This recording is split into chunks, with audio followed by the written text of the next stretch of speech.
नमस्कार, मी सुषमा रोहिदास वाजे Riyansh multitrade private लिमिटेडमध्ये एक आरोग्य सल्लागार म्हणून काम करते. तर काही दिवसापूर्वी माझ्या ननंदबाईंना मी अमृत ज्यूसची बॉटल दिली होती.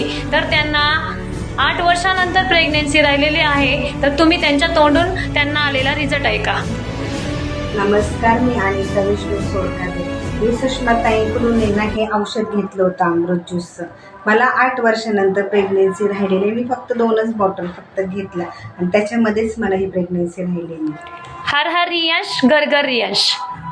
नमस्कार, मी सुषमा रोहिदास वाजे रियांश मल्टीट्रेड प्रायव्हेट लिमिटेडमध्ये एक आरोग्य सल्लागार म्हणून काम करते. तर काही दिवसापूर्वी माझ्या ननंदबाईंना मी अमृत ज्यूसची बॉटल दिली होती. तर त्यांना 8 वर्षानंतर प्रेग्नेन्सी राहिलेली आहे. तर तुम्ही त्यांच्या तोंडून त्यांना आलेला रिझल्ट ऐका. नमस्कार, मी अनिता विष्णू सोडकादे. मी सुषमाताईंकडून हे औषध घेतलं होतं अमृत ज्यूसचं. मला 8 वर्षानंतर प्रेग्नेन्सी राहिलेली. मी फक्त 2च बॉटल घेतल्या आणि त्याच्यामध्येच मला ही प्रेग्नेन्सी राहिलेली. हर हर रियांश, घर घर रियांश.